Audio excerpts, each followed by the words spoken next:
Welcome back to another tier list Thursday on the Rugby Booth. I am Luke and I'm back again, this time after a weekend of watching the Challenge Cup and the Champions Cup. I thought, let's do a tier list on all the rugby competitions out there, all the high level ones that I kind of know from New Zealand, Australia, all the way over to Europe. Now, as you can tell, a lot of screaming, a lot of shouting over the weekend. I've lost my voice, but I'm still delivering a tier list Thursday for you, so make sure you hit that like and subscribe button.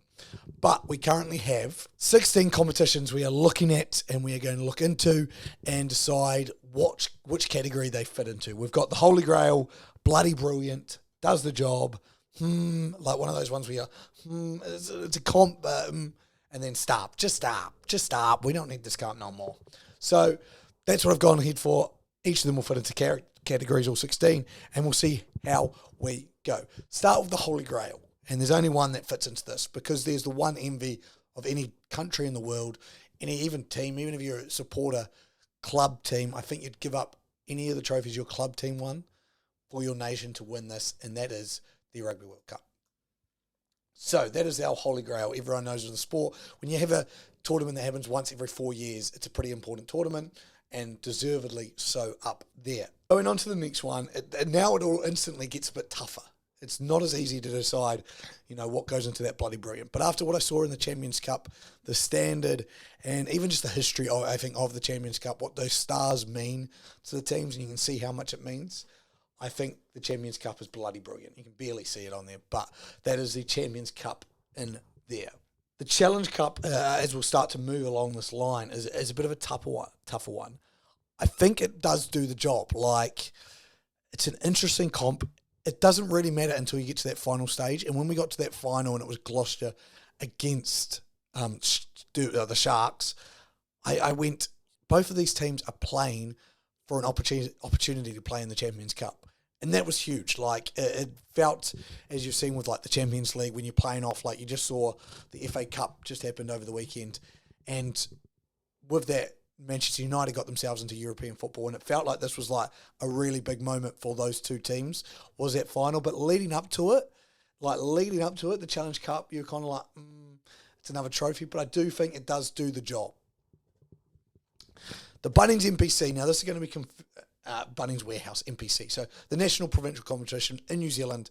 If you haven't heard of it, obviously this is your Wellington Lions, Auckland, Canterbury, all the regional teams before we go into Super Rugby. Used to be one of the mainstay comps in all of New Zealand, has really fallen off in the more recent years, especially from where I'm from, Wellington. The Lions have literally moved out to play in Porirua at Porirua Park at Jerry Collins Stadium because they can't sell out Westpac. They can't even get more than a few thousand going, so they're moving to smaller venues. The reason this has happened is normally if you're an All Black, you're playing two of the comps, which is being an All Black and playing Super Rugby. So you're not seeing a lot of All Blacks there, and even the high-end Super Rugby guys aren't playing a lot of rugby there. People will say, and a lot of people, New Zealanders, think that we need to bring this comp back and put some money into it. It just isn't going to work. The way and the style we've got it set up, it's just not going to work. I honestly think that in a few years, if they don't try and do something different and understand how they can make a competition going, it needs to stop. And it's disgusting for me to say that. There's been around for many, many years but again, and I say this no one really cares about who wins this. The most important thing is the log of wood, and that's what the most important is. And I may say that that's probably a big city viewpoint of it, because if you actually go to some of the smaller cities, I'd love the NPC. But I just go, you look at your Taranaki and you look at your Tasman. But I go at bigger cities, no one cares anymore. And it's unfortunate. I don't know what the answer is to get that fixed. I have some ideas. I don't know if they would even work, though. So it's going into stop for now. The Pacific Nations Cup, I think, is a very good tournament. I think it's very smart by World Rugby to get something like this set up. Everyone knows international rugby is the standard of our game. And with what the Drua has been able to do in Super Rugby, the atmosphere they bring, and I think the rest of the Pacific Nations, this has been around for a while, but they jump on board with it. I think it's a very good competition. I think it does the job, exactly what it needs to do to grow Pacific Rugby and keep Pacific Rugby people interested in rugby union, especially the international game. With Japan and USA and Canada being added, I think it's a great idea to really get those 6 teams some really competitive rugby. And I think Japan being involved with those 3 big ones is fantastic. The Rugby Championship, controversially, it does the job. Now, it's hard because you look back, and I look back at the Tri Nations, and I think it's bloody brilliant. Like, I thought the Tri Nations were great. And that's not to say just bringing in Argentina hasn't ruined it. I don't like the name, the Rugby Championship. I think it should just be the Quad Nations, and it may have even stuck around better. It's the honest question you have to ask every year is, do teams care if they win this competition? New Zealand wins it the majority of the time. South Africa, who are the best team in the world, obviously use it as a building block to the Rugby World Cup, and it's been very successful for them to do that. But it's not, like, to put it up there, even with the Champions Cup, I don't think it's bloody brilliant. Like, it gives us those games, but with the announcement of a 2006 Springbok tour for the All Blacks and New Zealand teams, just go, what interest does it really hold? It's just more of a building block. So important games, but it does the job for me. It does. Super Rugby Pacific. Let's just say Super Rugby. Now, if we're talking about Super 12 when it was in its heyday, you could just about put it up with it was as good as the Rugby World Cup. Even at Super 12, if we weren't saying that, I could say it could be bloody brilliant. I think it still does the job. We obviously need a Super Rugby. I think it's more important than all of these ones, but I don't think you can call it bloody brilliant anymore. I just don't. I think it's taken a fall from grace. I think losing the South African teams had a bigger, I guess, issue to it and a bigger loss than anyone was expecting. Like, I, at the time, thought it was a great idea to let the South African rugby teams go, and now I'm licking my wounds as well. So, yeah, Super Rugby Pacific there. Guinness Six Nations is up there with above the Champions Cup. I think Six Nations, you can understand why it is so revered over here. Like, it is just one of those tournaments that, yeah, every single year you get those teams getting up for it. And it supersedes what the Rugby Championship, I think, can offer. Top 14, one of the best rugby comps and a very long rugby comp. I think they played 24 games, something like that. I'm not even sure. I'm just going off the top of my mind. And is a great comp, I think. It sets the standard of what top-level club competition should be. I mean, there's 3 divisions in France. They do it so well. They've just signed a new multi-million-dollar TV deal. It's other than the Champions Cup, which I think I understand why those French teams take the Champions Cup so seriously, because that's all of Europe. But the top 14 is probably the best club comp in the world.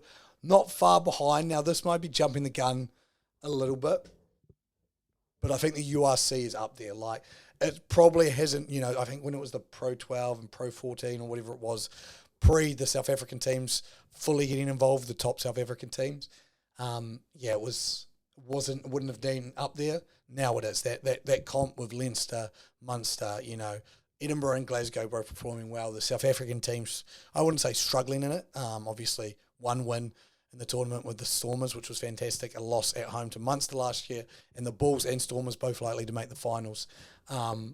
It's a strong enough comp for them to be in, and it's elevated that comp, those South African teams.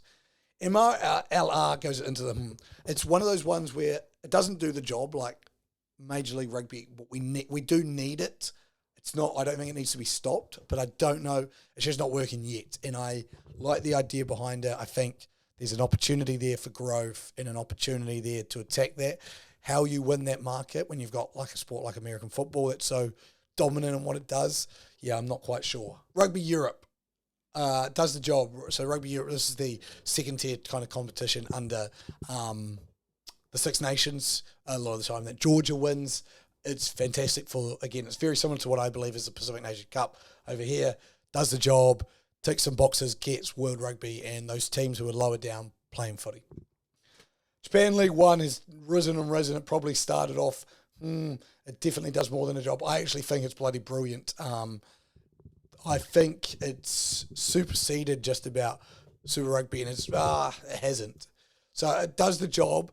But it is close to superseding what Super Rugby can offer. I don't think we'll be too far off seeing a Super Rugby, Japan League, Rugby League One, whatever it's called, League One, Asian-style Champions Cup tournament, because I think that's the next step to get a competition like that where both of these squads are going at it. I think that is the way to go. Now you'll see here I've got the Bledisloe. And obviously I couldn't find any photos of Australia winning it, so it was a New Zealand one I had to go with. I actually think the Bledisloe is one of the most brilliant tournaments contested out there. And you're going to say that's ridiculous when one team's won it 20 plus years in a row. Does it jump the Six Nations? Probably not. But I'm going to go above the Champions Cup. Now, I say this because I don't think a lot of people understand, like, even with this streak, we live for it. Australians live for, like, the day that they take it off us might be the day that New Zealand ends. It might be the end of New Zealand of all time. So I go, when a tournament can do that to two nations that are so close, that are so similar, I think it's one of those ones. It's up there. It does a great job. Currie Cup. I don't know a lot about this, and it's embarrassment, I guess, for me to say as running rugby. I've seen enough to know it does a bloody good job for what it is. I would put it over these. I'd put it over the Challenge Cup. Probably not over League One. And this isn't just it's standard plus, just what the competition means. And I think the Currie Cup means a lot in South Africa, very much the same as our NPC. I would love to know, again, for the South Africans out there, you'll know a bit more than me. It's probably one of the few places I only know Super Rugby and Springboks, former Super Rugby teams and the Springboks. Currie Cup, where should it rank? Should it be is it actually a, I don't think they'll ever say it's a stop. I assume so, but let me know. And then finally, Premiership Rugby. Now, we know it's in trouble, and financially teams have gone under. It's not quite doing what Top 14 did, but it definitely does the job.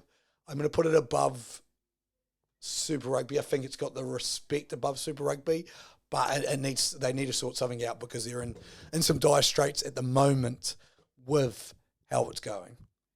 So that's my tier list. I go, Rugby World Cup's obviously a holy grail. I don't think anything will surpass that. Six Nations, then the Bledisloe, and that could be controversial where the Bledisloe sits. After watching the Champions Cup, you've got to give it to them. That tournament's fantastic. Then I think the two top leagues in the world at the moment are top 14, followed by the URC. Then we go to the Rugby Championship, Premiership, Super Rugby Pacific, and Japan Rugby League One are all like that top. Then we break it down. I think there is a big gap here. Like, I'd just about go like this. But I think these are the key kind of ones that we want to focus on. But I think all of these do a job, and I don't think we should stop Major League Rugby because I think it's very important for the growth of the game in the United States at least.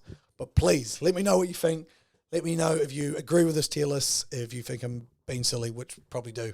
If I've put one too low, put one too high, let me know. And always, if you like these videos, make sure to like and subscribe. My name has been Luke. I'm from the Rugby Booth. Goodbye.